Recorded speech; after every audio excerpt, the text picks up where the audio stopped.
Welcome to So Very Easy. My name is Laura, and what would a quilt look like made out of circles?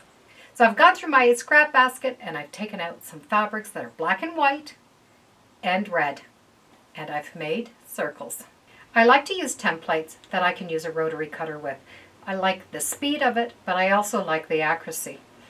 This particular set comes with 4 templates in the one set, and they are very odd shaped.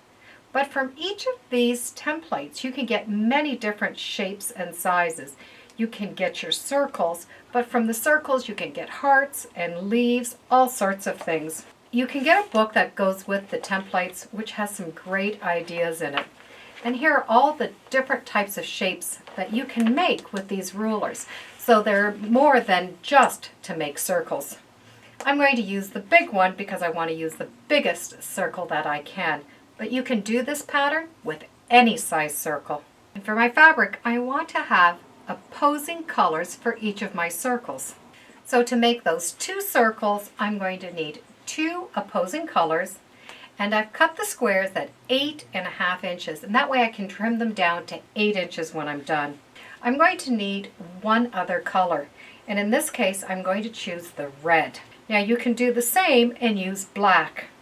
But for this example, I'm going to use the red. And I'm going to need a piece of fusible web. Now there are many different kinds of fusible webs you can get. You can get them that are on a paper that is got the fusible web on one side and paperback. You can also get it that doesn't have the paper. This particular one I'm using is from Quilter Select, and it has the paper on it. So I'm going to need a square of this fusible web to match this size square, which is 6 inches. Take that 8.5 inch square, and I'm going to iron on a piece of this fusible web in the center. So the glue part is going to go down, and you can feel that it's rough and it's just the paper on the top. And I'm just going to iron that down. You don't need steam, but what you need to do is let that cool before you peel that paper off. By letting it cool down, the glue sticks better onto the fabric and the paper peels off really easy. And there's that glue. Now it's not sticky, but we're going to be able to take that paper right off. We're going to cut the circle out of the middle of this square. Take your square and fold it in half, but fold it in half on the diagonal. And just finger press that down. Find one line along your mat and put the point on the one line, and then that fold is going to fit on another line. This is going to be able to center that circle. You won't have to do any measuring, you'll let the mat do it for you. So I have my straight line going in both areas. From there I'm going to use this ruler. What's nice about it is I'm going to be able to hold onto it. It's almost like I have a handle. And I'm only going to be using a half a circle because the fabric is on a fold. There's a line right down the center that I'm going to be able to put along the line here. Then there's a line down the other center, so the circle has this big cross in it. So the one line I'm going to line up with that line down the center. The second line is going to follow the line along the fold. So I now know that this circle is right in the middle of that square. So we need to cut around that ruler. And because it's a curve, I want to use a small blade. And you're going to just go slowly and work that blade all the way around. A good sharp blade is really a must. Now once you get so far, you're going to find it a little bit difficult going the other way. So you're going to be able to turn your mat, keeping the cutter right there, and then just finish that cut. And I'm going to be able to get that perfect circle. So now I have one circle and a square with a hole. The square with the hole, you're just going to be able to turn that over, and that 6-inch square, you're going to be able to place it right over top of that 6-inch fusible web and take it to the iron and press it. And just in case there is some fusible that is not being covered, I would recommend using some kind of a pressing paper so that the glue will not get on the iron. So you're just going to be able to put the paper down and iron right over top of the paper without steam. Now that red piece fills in that space, so I already have one circle done. I still have that big piece that's 8.5 inches, and this has that fusible web on it.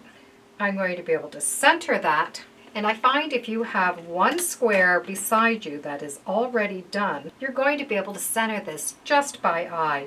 We've given ourselves a 1/2 inch, so we're going to be able to trim it.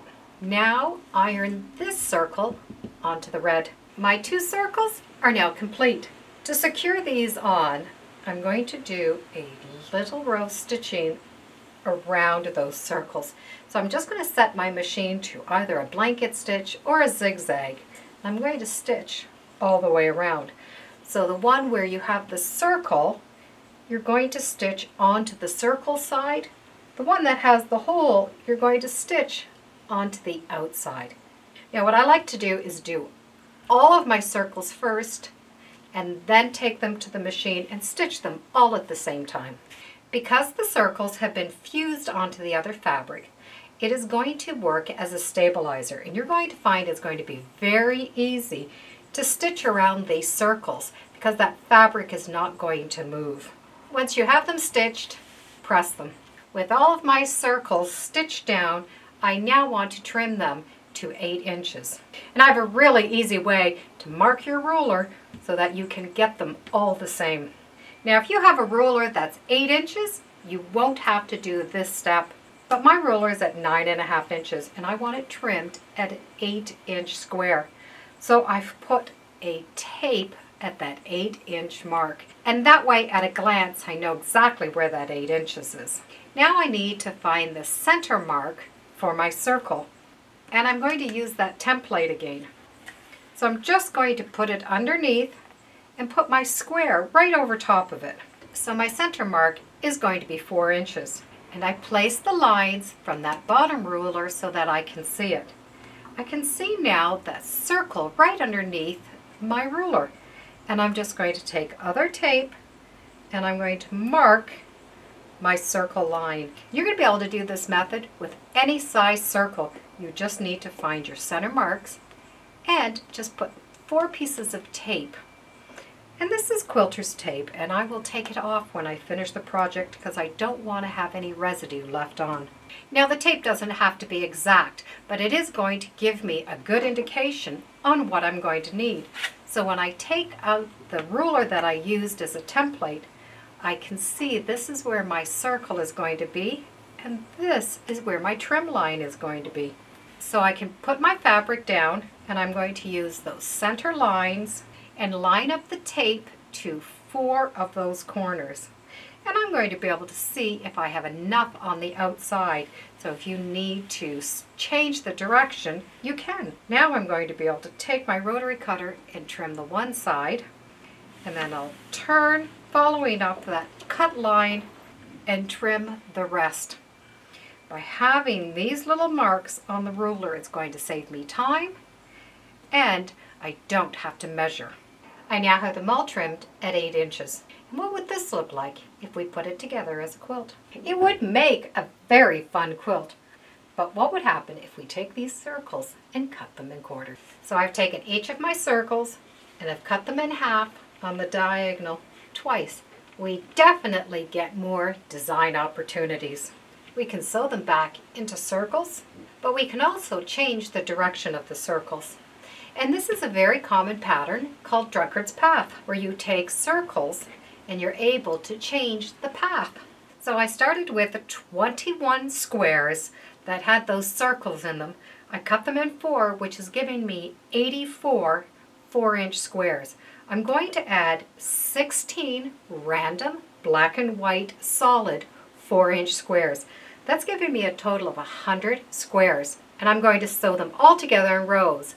10 rows and 10 columns long. And that's going to give me a table topper at about 35 inches square. Now you can take your time and lay out some beautiful arrangements because a Drunkard's path has so many different patterns. But because this is random fabric and just leftover fabric, I'm going to have some fun with this. I'm just going to randomly sew them together. So I have no idea what it's going to look like when I'm done. That's going to give it an opportunity to sort of have that modern look. I have some blank spots, and I've just used leftover black and white and a little bit of red. Let's see what happens. So I've taken all my pieces and I've sewn them together in strips of 5. I'm going to sew 5 of the strips together, so I'm going to have a big square. That's going to be 1/4 of my quilt. So again, I'm just going to randomly piece these together. What's fun about this is there's no thought process in it. You just grab and sew them together. I have 4 quarters done. 5 rows by 5 columns, and I still have no idea what it's going to look like. I get to sew those 4 quarters together. The main thing is keeping your seams going in opposite directions, and that way all of those squares are going to match up perfectly. Now I'm going to sew my 4 quarters together. And when my 4 quarters are put together, I have a modern version of a drunkard's path. Now, the person who's following this better be very drunk, because there is no rhyme or reason to it. And that's what makes it fun. This is a project that you don't have to think about. You just randomly sew them together. And every quilt is going to be totally different. It's a great way of using up your scraps. As long as you know your scraps are matching, you know the quilt is going to turn out. Now you can make this as big as you want. You could make it into a table runner. You could even add a very big border if you'd like. I think I'm going to quilt it just the way it is and do big circle quilting. Then no one will ever be able to follow this path. And you can see the big random circles that I put all over. And there's the back with all those big circles. So I just did circles into circles. And sometimes I stopped so I didn't make a full circle. So one of the circles would look like it's underneath another. And I did a scrappy binding. So this is my finished version of the Drunkard's Path. So there's been no rhyme or no reason to make this quilt other than to use up some leftover fabric and just sew and not think about following a pattern. Once you've made those circles and cut them up, just mix them up and sew them all together and see what you come up with. It's a fun way just to have an excuse to do some sewing. Thank you for joining me today on Sew Very Easy. Feel free to subscribe, and as always, come on back. Let's see what we're sewing next time in the sewing room. Bye for now.